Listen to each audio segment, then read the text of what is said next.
Magandang araw mga idol. For today's video, bali pagkakabit ako ng condenser fan motor. Papalitan ko yung grounded na fan motor ng ating RTU.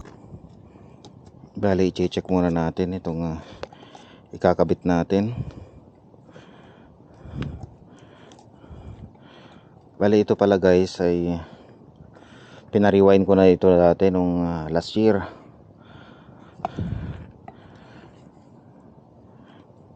Pero double check natin bago natin ikabit. Baka mamaya pumalpak naman. Madodoble lang tayo. Masasayang lang yung pagod natin. Kaya kailangan pag magkakabit tayo, lalong-lalo na sa mga lumang spare parts, ay kailangan natin i-double check ito para hindi sayang ang pagod natin. Kunan natin ngayon ng continuity. Kung ayos ba yung winding, kung successful ba yung pagka-rewind nito dati. Kasi matagal na to mga mahigit 1 taon na nung ni-rewind ito. Bali ang kuan nito is 20 na piraso pina-rewind ko.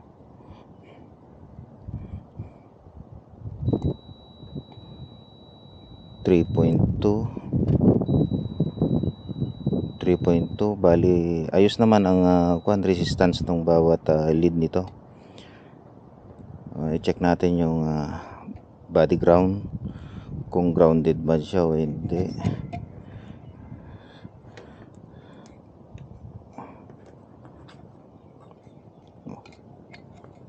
Wala tayo.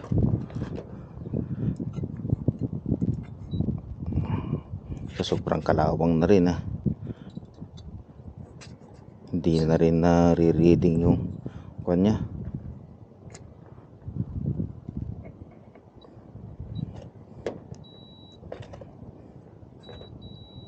Ayan. So ayos naman siya. Okay, ayos to.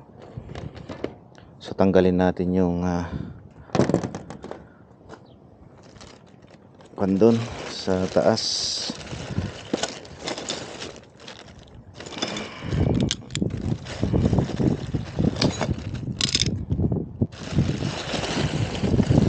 Adjustable.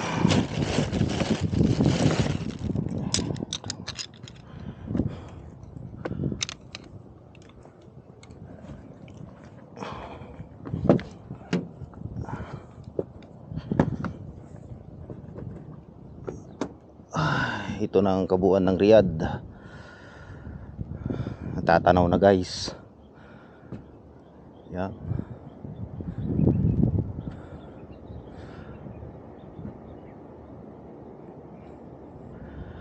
Pero guys, ang pinapalamig lang dito is yung mga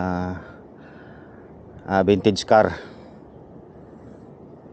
Sasakyan lang. Mga kalawang lang pinapalamig dito. Tanggalin muna natin ito.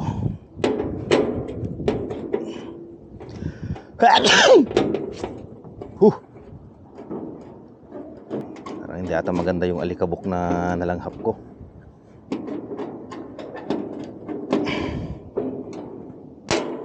Yeah.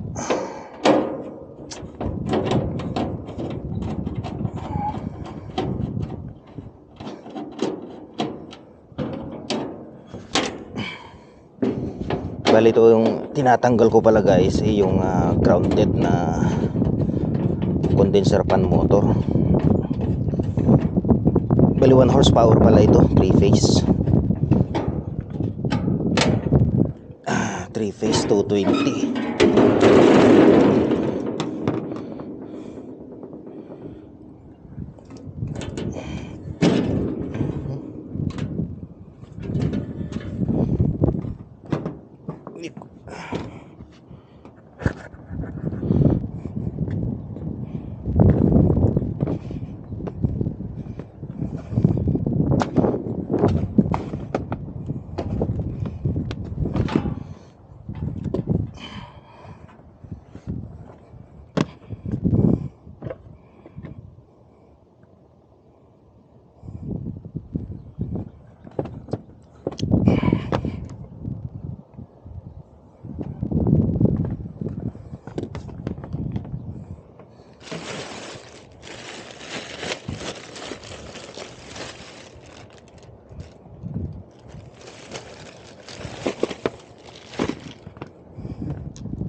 Ito ang kainaman guys pag nag-iisa ka lang.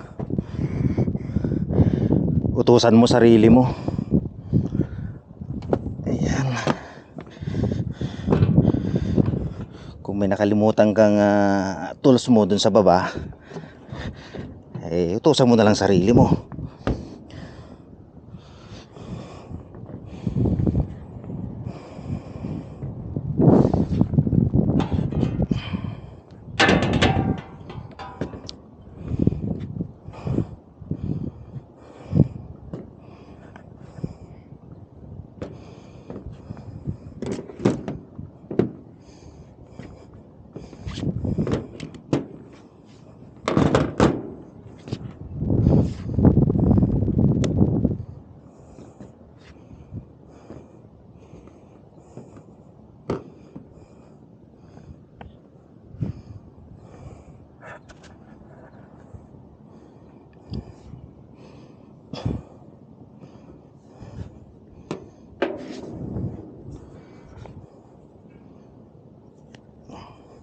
Taipan muna natin to para hindi malaglag.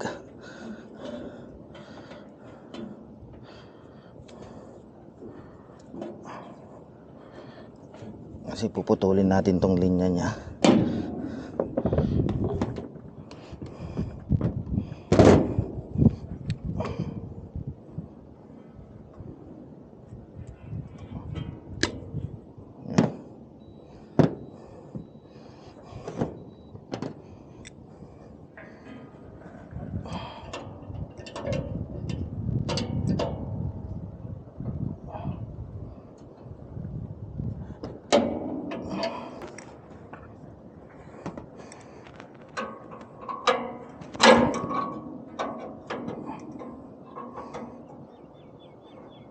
Buti hindi ganong mahirap ito.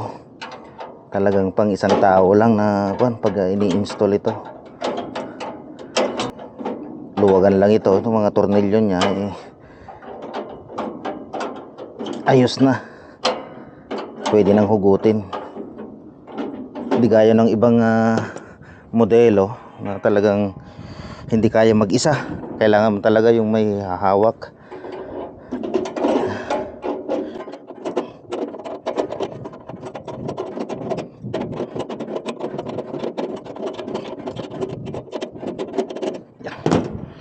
Ayos na. Pwede na natin hugutin. Ayun. Ganun lang kasimple. Tanggalin.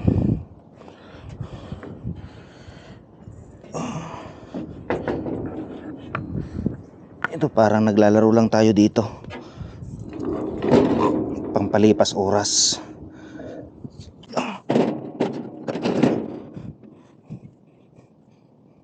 Hindi ko alam kung tatagal ito kasi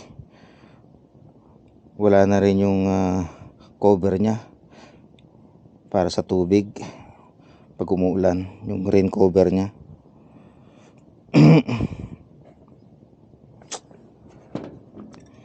Higpitan muna natin, baka makalimutan.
Lus na siya.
Yung mga ganitong unit guys ay kadalasan na trouble nito ay yung condenser fan. Yan ang laging bumibigay dito. Sa compressor iilan lang dahil may mga overload protector naman yan. Hindi basta-basta masisira yung compressor na yan. Saka may mga pressure switch. Kalimitan lang talaga nasisira dito is yung condenser fan at saka magnetic contactor.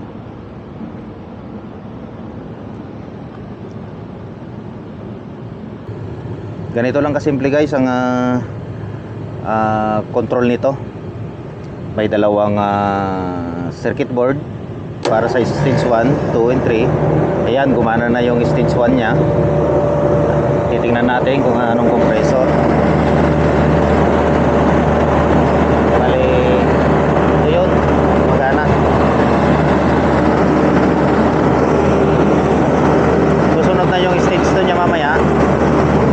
May time delay lang. Takpan natin to para hindi mag high pressure.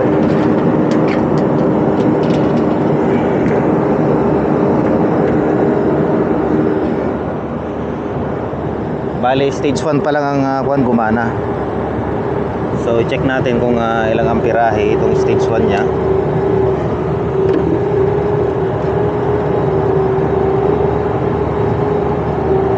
Bali 34.1 ang isa, yung compressor 1 nya. Mayroon siyang delay konti, mga 5 minutes siguro yung second stage nya.